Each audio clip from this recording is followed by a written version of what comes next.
नमस्कार दोस्तों, crime stories channel पर मैं राजेश आपका स्वागत करता हूं। दोस्तों, आज मैं आपको अपराध की जिस वारदात के बारे में बताने जा रहा हूं, वो वारदात अमरोहा उत्तर प्रदेश में हुई थी। तो चलिए दोस्तों, जानते हैं इस वारदात के बारे में। चंद्रावती के पति और बेटे को जेल गए लगभग 7 महीने बीत चुके थे, लेकिन उसे अभी भी न्याय मिलने की कोई उम्मीद नजर नहीं आ रही थी। उन दोनों की जमानत होने की सबसे बड़ी अड़चन थी देश में लॉकडाउन का लगना। इस लॉकडाउन के चलते उसके घर की आर्थिक स्थिति चरमरा गई थी। कोर्ट में कुछ इमरजेंसी केसों की ऑनलाइन सुनवाई चालू हुई तो चंद्रावती ने अपने वकील से मिलकर पति सुरेश सिंह और बेटे रूप किशोर की जमानत की अर्जी लगवा दी। पति और बेटे को जेल से छुड़ाने के लिए चंद्रावती ने जुतासी की अपनी 2.5 बीघा जमीन भी बेच दी, लेकिन उसके बाद भी उसके हाथ खाली के खाली रहे। चंद्रावती ने जैसे तैसे 6 अगस्त 2020 को 5,000 रुपए का बंदोबस्त किया और वो पैसे अपने बेटे राहुल को देते हुए वकील साहब के खाते में डालने को कहा, जिससे पति और बेटे की जमानत की प्रक्रिया आगे बढ़ सके। राहुल बाइक लेकर हसनपुर स्टेट बैंक चला गया। उस समय ना तो उसके पास बाइक के कागज थे और ना ही ज्यादा पेट्रोल। अपना काम पूरा करने के बाद उसने घर का रुख किया तो रास्ते में एक जगह पुलिस वाहनों की चेकिंग करती मिली। चेकिंग के डर से राहुल ने अपना रास्ता बदला। वो गांव रहरा से पुरारा गांव की ओर चल पड़ा, लेकिन परेशानी ने उसका वहां भी पीछा नहीं छोड़ा। पुरारा गांव पहुंचते ही उसकी बाइक का पेट्रोल खत्म हो गया। बाइक साइड में लगाकर राहुल सोचने लगा कि अब क्या करे। उसी दौरान उसकी नजर सामने के घर से निकलती एक युवती पर पड़ी तो उसका माथा झंझना उठा। पल भर के लिए उसे लगा कि कहीं सपना तो नहीं देख रहा। एक बार की आंखों पर यकीन नहीं हुआ तो उसने आंखें मलकर फिर देखा, लेकिन उसने जो देखा था उस पर वो और उसका मन विश्वास करने को तैयार नहीं था। उसके दिमाग से बाइक का पेट्रोल खत्म होने की बात पूरी तरह से निकल गई थी। उसने घर पर फोन मिलाकर माँ को वो बात बताई तो चंद्रावती ने राहुल को समझाया, बेटा पागल हो गया है क्या? जिसकी हत्या के आरोप में तेरा बाप और भाई जेल काट रहे हैं, तू उसके जिंदा होने की बात कह रहा है। राहुल किसी भी कीमत पर अपनी आंखों देखी बात झुटलाने को तैयार नहीं था। फिर भी उसने जैसे तैसे पुरारा गांव में किसी से पेट्रोल लिया और घर लौट आया। जब वो घर पहुंचा तो उसके घरवाले उसी बात की चर्चा कर रहे थे। राहुल ने घरवालों को अपनी बहन कमलेश, जो मर चुकी थी, उसके जिंदा होने की बात बताई तो घरवालों को सहजता से यकीन नहीं हुआ। उसी शाम राहुल ने ये बात घर के सभी सदस्यों और गांव वालों के सामने रखी। राहुल की बात की सच्चाई जानने के लिए गांव वालों ने अगली सुबह पुरारा गांव जाने की योजना बना ली। 7 अगस्त 2020 को राहुल गांव वालों के साथ गांव पुरारा जा पहुंचा। जिस घर में राहुल ने युवती को देखा था, उस घर में पहुंचकर सबने जो देखा उसे देखकर सबकी आंखें फटी की फटी रह गई। घर के आंगन में कमलेश अपने नवजात शिशु को खिला रही थी।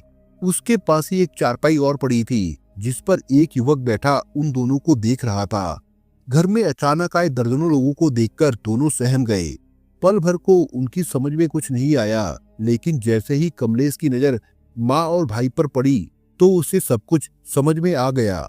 बेटी की हकीकत जानने के बाद माँ बेटा दोनों आदमपुर थाने पहुंच गए। चंद्रावती ने पुलिस को बताया कि जिस बेटी की हत्या के आरोप में उसका पति और बेटा जेल की सजा काट रहे हैं, वो जिंदा है, लेकिन पुलिस ने उनकी बातों को गंभीरता से नहीं लिया। इसके बाद चंद्रावती ने सीओ सतेंद्र सिंह को इस बात से अवगत कराया, जिनके आदेश के तुरंत बाद थाना पुलिस हरकत में आई। आनन फानन में पुलिस गांव पुरारा पहुंच गई। जिस समय पुलिस राहुल के बताए घर पर पहुंची, उस समय कमलेश और उसका प्रेमी घर पर मौजूद थे। कमलेश के जिंदा होने की खबर क्षेत्र में फैल गई थी, लेकिन कमलेश को देखकर पुलिस को जैसे सांप सूंघ गया था। कमलेश के जिंदा होने की खबर पाकर मलकपुर के सैकड़ों ग्रामीण पहले ही पुरारा पहुंच गए थे। कमलेश को लेकर काफी हंगामा हुआ। अपने घर में हंगामा होते देख कमलेश का प्रेमी राकेश अपने मोबाइल से लोगों की रिकॉर्डिंग करने लगा तो उत्तेजित भीड़ ने उसका मोबाइल छीन लिया। उसके बाद कमलेश की मां ने उसे खरी खोटी सुनानी शुरू की तो कमलेश अपने पति राकेश के बचाव में सामने आ खड़ी हुई। उसका साफ कहना था कि राकेश उसका पति है, उसने उसके साथ प्रेम विवाह किया है। अगर किसी ने भी उसके ऊपर हाथ उठाने की कोशिश की तो उसका अंजाम अच्छा नहीं होगा। राकेश के घर पर भीड़ को बेकाबू होते देख पुलिस दोनों को अपने साथ थाने ले आई, जहां पर पुलिस ने दोनों से विस्तार से पूछताछ की। पुलिस पूछताछ में कमलेश के गायब होने की जो गाथा खुलकर सामने आई, उससे खुद पुलिस ही अपराधी के कटघरे में आ खड़ी हुई। उत्तर प्रदेश के जिला अमरोहा का एक थाना है आदमपुर। इस थाना क्षेत्र का एक गांव है मलकपुर। सुरेश सिंह का 11 सदस्यों का परिवार इसी गांव में रहता था। सुरेश के पास गांव में जुतासे की जमीन थी, जिसके सहारे उसके परिवार की जीविका चलती थी। बेटे बड़े हुए तो सुरेश का सहारा बन गए। वे खेती के अलावा दूसरा काम धंधा करके पैसा कमाने लगे। कमलेश सुरेश के बच्चों में चौथे नंबर की बेटी थी। वो अभी नाबालिग थी। सुरेश सिंह को उसकी शादी की भी अभी कोई चिंता नहीं थी। सुरेश सिंह के परिवार में सब कुछ ठीक ही चल रहा था कि 6 फरवरी 2019 को खेतों से चारा लेने गई कमलेश वापस नहीं लौटी। उसके गायब होने से पूरा गांव सन्नसा रह गया था। उसके घर वालों ने गांव वालों के सहयोग से उसे हर संभव जगह पर खोजा, लेकिन उसका कोई पता नहीं चल सका। जब सुरेश के घर वाले कमलेश की तलाश करते करते थक गए तो उन्होंने पुलिस में रिपोर्ट लिखाई। रिपोर्ट में सुरेश ने अपने एक रिश्तेदार की संलिप्तता का सच जाहिर किया था। कमलेश के गायब होने से 15 दिन पहले कमलेश की चचेरी बहन भी अचानक गायब हो गई थी, जिसके गायब होने में 2 लोगों के नाम सामने आए थे। ये दोनों लोग सुरेश के दूर के रिश्तेदार थे, लेकिन पुलिस ने उन दोनों पर कोई कार्रवाई नहीं की थी। इसी आधार पर सुरेश को कमलेश के लापता होने में उन्हीं का हाथ होने की शंका थी। 20 फरवरी 2019 को सुरेश सिंह के बेटे रूप किशोर की ओर से थाना बछरायू सुल्तानपुर निवासी होमराम, हरफूल, खेमवती, जयपाल और सुरेंद्र के खिलाफ कमलेश के किडनैपिंग की रिपोर्ट दर्ज कराई गई थी। एक युवती के अपहरण की नामजद रिपोर्ट दर्ज होते ही पुलिस ने तुरंत कार्रवाई करके इस मामले में होमराम और हरफूल को गिरफ्तार करके जेल भेज दिया था। इस मामले की विवेचना स्वयं आदमपुर थाना प्रभारी अशोक कुमार शर्मा कर रहे थे। उसी विवेचना के दौरान पुलिस को पता चला कि सुरेश का अपने भाइयों के साथ जुतासी की जमीन को लेकर झगड़ा चल रहा था, जिसका फैसला होने में भाई का दामाद होमराम और हरफूल व उनके रिश्तेदार फैसला नहीं होने दे रहे थे। इसी रंजिश के चलते सुरेश ने दोनों को अपनी लड़की के किडनैपिंग के आरोप में जेल भिजवा दिया था। ये जानकारी मिलते ही पुलिस ने इस मामले की फिर से तफ्तीश शुरू की।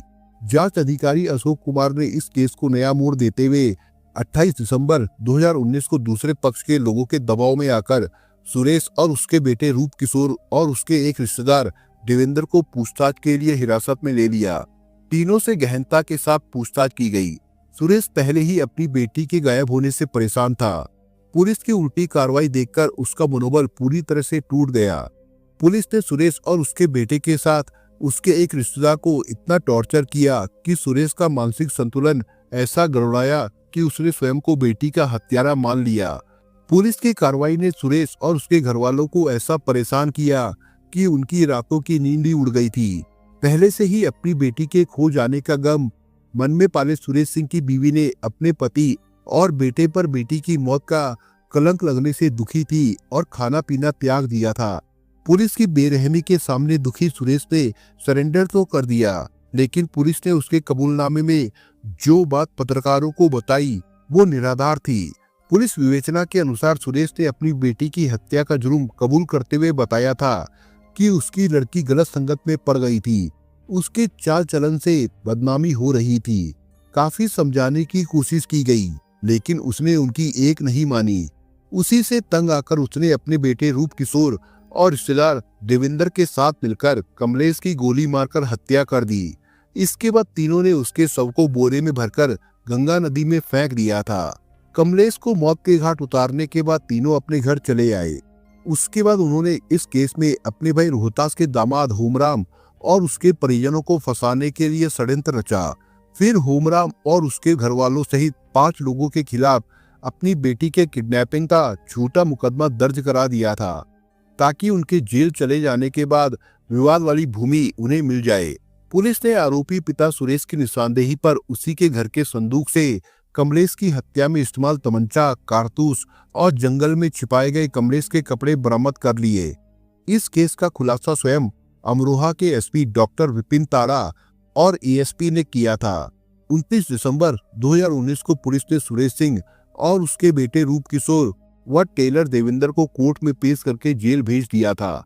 पुलिस ने इस मामले की तहकीकात में लगी पुलिस टीम में शामिल एसएसआई विनोद कुमार त्यागी, एएसआई राकेश कुमार, आरिफ मोहम्मद, कांस्टेबल कृष्णवीर सिंह, दीपक कुमार, अनिरुद्ध, महिला कांस्टेबल अपेक्षा तोमर और निधि सिंह की भी इस केस को खोलने में सराहना की थी। सुरेश सिंह के जेल जाने से पूरे परिवार पर जैसे मुसीबतों का पहाड़ टूट पड़ा था। गांव वालों की नजरों में सुरेश और उसका परिवार बेटी का कातिल बन गया था। गांव के लोग उसके परिवार वालों से मिलते हुए भी कतराने लगे थे, लेकिन उसके घर वालों को उम्मीद थी कि जिस तरह का इल्जाम सुरेश सिंह पर लगाया गया है वो निराधार है। घर वाले जेल में सुरेश से मिलने जाते, उससे हकीकत पूछते तो उसका साफ कहना होता था कि वो इतना पागल नहीं है जो अपनी ही बेटी को मौत की नींद सुला दे। सुरेश हर बार यही सफाई देता कि पुलिस ने हुमराम और उसके परिवार वालों से मिलकर उसे साजिशन फंसाया है। ये बात जब गांव वालों के सामने आई तो गांव वाले भी उसकी जमानत कराने की कोशिश करने लगे। इसी दौरान घर वालों ने जेल में बंद पिता और बेटे की जमानत के लिए 2 बार आवेदन किया, लेकिन पुलिस के पक्के दावों के कारण दोनों बार आवेदन खारिज हो गया। इस पर घर वालों ने इलाहाबाद हाईकोर्ट की शरण लेते हुए बेटी का शव बरामद नहीं होने को आधार बनाकर जमानत पत्र दाखिल किया, लेकिन लॉकडाउन के चलते सब कुछ खटाई में पड़ गया। सुरेश के वकील ने हर तारीख पर तीनों को झूठे मुकदमे में फंसाने की वकालत की, लेकिन पुलिस की ओर से इस मामले को ऑनर किलिंग का मामला दिखाकर केस को काफी मजबूती से पेश किया गया था, जिसके चलते उनकी जमानत में अड़चने आ रही थी। समय गुजरता गया। सुरेश जेल की सलाखों में पड़ा अपनी बदकिस्मती पर आंसू बहाता रहा। एक बार उसकी जमानत की उम्मीद जागी तो देश में लॉकडाउन लग गया। देश की सभी अदालतों के दरवाजे बंद हुए तो सुरेश सिंह की दिक्कतें और भी बढ़ गई। इस मामले को हुए पूरे 17 महीने गुजर गए। अपनी बेटी को खो चुके सुरेश के परिवार वाले उसकी जमानत के लिए तारीखों पर पैसे खर्च कर रहे थे। 2 महीने पहले सुरेश के एक मिलने वाले ने उसकी बीवी चंद्रावती को बताया कि उसने बिल्कुल उसकी बेटी की तरह एक लड़की को देखा है, लेकिन किसी ने भी उसकी बात पर गहराई से नहीं सोचा। जबकि चंद्रवती अपनी बेटी जैसी युवती दिखने वाली बात सुनकर परेशान हो उठी। चंद्रवती को पूरा भरोसा था कि उसकी बेटी जिंदा है और एक ना एक दिन घर वापस जरूर आएगी। यही सोचकर चंद्रवती ने अपनी बेटी के जिंदा होने की बात कहते हुए मुख्यमंत्री को पत्र लिखकर उसे बरामद कराने की मांग की थी, लेकिन लॉकडाउन के चलते उसकी प्रार्थना पर कोई सुनवाई नहीं हो सकी।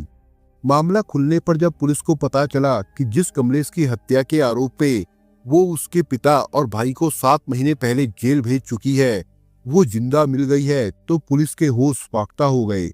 इस मामले को गंभीरता से लेते हुए एसएसपी डॉक्टर विपिन ताड़ा और इंस्पेक्टर पंकज वर्मा ने कमलेश और राकेश से विस्तार से जानकारी हासिल की।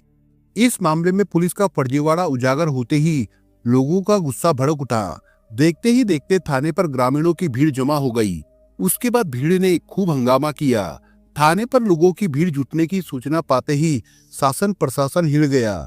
सूचना पाते ही एसपी डॉक्टर विपिन ताड़ा थाने पहुंचे और वहां पर इकट्ठा भीड़ को भरोसा दिया कि इस मामले में फिर से निष्पक्ष जांच करके दोषी पाए जाने वाले पुलिस कर्मियों को उचित दंड दिया जाएगा। इसके तुरंत ही बाद उन्होंने थाना प्रभारी अशोक कुमार शर्मा को निलंबित कर दिया। पुलिस ने कमलेश और राकेश से कड़ी पूछताछ की।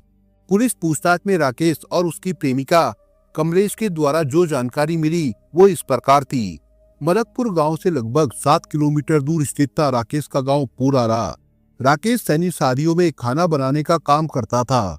उसी काम के सिलसिले में उसे आसपास के गांव में जाना पड़ता था। सुरेश से अपनी बेटी राधा और बेटे राहुल की शादी में खाना बनवाने के लिए राकेश को ही बुलाया था। उसी दौरान राकेश को खाना बनाने के लिए किसी सामान की जरूरत होती तो घर के सदस्यों के व्यस्त होने की वजह से कमलेश ही सामान लाकर देती थी। इसी के चलते कमलेश उसके दिल को भा गई थी। उसकी नजर हर समय उसी की राह ताकती रहती थी, लेकिन उसे दूसरों की नजरें पड़ने का भी ज्ञान था। वो समझ गई कि राकेश उससे क्या चाहता है। धीरे धीरे दोनों के दिलों में एक दूसरे के प्रति प्यार अंकुरित हुआ। राकेश ने कमलेश को अपनी दिल की रानी बनाने का फैसला ले लिया। कमलेश ने राकेश का मोबाइल नंबर ले लिया और उसके जाने के बाद जब कभी उसकी याद सताती तो वो परिवार वालों से नजर बचाकर उससे बात करने लगी थी। राकेश भी उसके गांव आकर कमलेश से खेतों पर मिलने लगा था। इस प्रेम कहानी के चलते दोनों को फिर से रूबरू होने का मौका मिल जाता। राकेश और कमलेश के बीच काफी समय से प्रेम प्रसंग चला आ रहा था, लेकिन उसके परिवार वालों को इसकी भनक तक नहीं थी। इसी प्रेम प्रसंग के चलते ही दोनों ने एक साथ जीने की कस्में खा ली और जिंदगी के सफर पर आगे बढ़ने के लिए घर से भागने का फैसला कर लिया। 6 फरवरी 2019 को वादे के मुताबिक दोनों अपने अपने घरों से निकले। राकेश को कहीं भी जाने से रोकने टोकने वाला कोई नहीं था। कमलेश ने उस दिन घर वालों से खेतों पर जाने की बात कही और निकल पड़ी गंगा किनारे की ओर। राकेश पहले से ही गंगा पुल पर खड़ा था। राकेश पक्का खिलाड़ी था, उसने घाट घाट का पानी पी रखा था।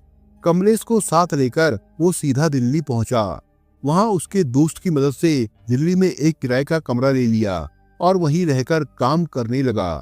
कुछ दिन दिल्ली में रहने के बाद दोनों गाजियाबाद में आकर रहने लगे थे। वहीं पर दोनों ने लव मैरिज कर ली। लव मैरिज करके दोनों घर वालों की चिंता से मुक्त हो गए। राकेश के साथ शादी करने के बाद कमलेश ऐसी मस्त हुई कि उसने एक बार भी अपने परिवार वालों की खैर खबर तक जानने की कोशिश नहीं की। गाजियाबाद में शादी करके राकेश कमलेश को साथ लेकर मुरादाबाद आकर रहने लगा था। मुरादाबाद में उसका काम ठीक ठाक चलने लगा। इसी दौरान कमलेश एक बेटे की मां बनी। मुरादाबाद आकर राकेश की आर्थिक स्थिति ठीक ठाक हो गई थी, लेकिन इसी दौरान मार्च में लॉकडाउन लग गया, जिसके बाद शहर में काम के लाले पड़ने लगे थे। ऐसे में राकेश को कमलेश के साथ अपने गांव पुरारा लौटना पड़ा। तब से दोनों गांव में रह रहे थे। इसी दौरान राहुल को घर के बाहर कमलेश दिखाई दी, जिसके बाद उसकी पोल खुल गई थी।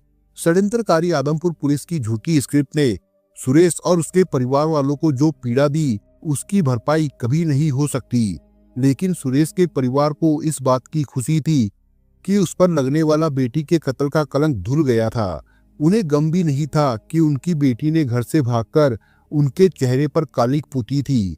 उन्हें सबसे ज्यादा दुख पुलिस की षड्यंत्रकारी दरिंदगी का था। पुलिस ने सुरेश सिंह, उसके बेटे रूप किशोर और उसके रिश्तेदार को असहनीय यातनाएं देकर मुलजिम बनाकर जेल में डाल दिया था। इस केस के खुलते ही इस केस की तफ्तीश कर रहे पंकज वर्मा ने कमलेश के सीआरपीसी की धारा 164 के तहत कोर्ट में बयान दर्ज कराए। कोर्ट ने कमलेश को मुरादाबाद स्थित बाल कल्याण समिति के पास भेज दिया। समिति के सदस्य मसरूर सिद्दीकी और जहीरुल ने कमलेश की काउंसलिंग की।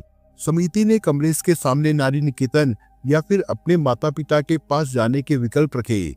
कमलेश ने अपने पति राकेश के साथ जाने की इच्छा जताई। उसकी मां चंद्रवती ने उससे कहा कि वो उसके साथ घर चले, कोई भी उसे कुछ नहीं कहेगा। लेकिन कमलेश अपनी बात पर अड़ी रही, इसलिए समिति ने उसे 6 महीने के लिए नारी निकेतन भेज दिया, ताकि वो सोचकर अपने लिए सही फैसला कर सके। दूसरी ओर आदमपुर पुलिस ने बेगुनाही में जेल में बंद उसके पिता सुरेश सिंह, भाई रूप किशोर और देवेंद्र की रिहाई के लिए कोर्ट में प्रार्थना पत्र दे दिया। कानूनी प्रक्रियाओं के बाद तीनों को रिहा कर दिया गया था। दोस्तों, आप अगर चैनल पर नए हो तो आप चैनल को सब्सक्राइब करने के साथ कमेंट बॉक्स में इस कहानी के बारे में अपने विचार जरूर लिखिएगा। मिलता हूँ एक नई कहानी के साथ, तब तक के लिए अपना ख्याल रखिएगा। धन्यवाद।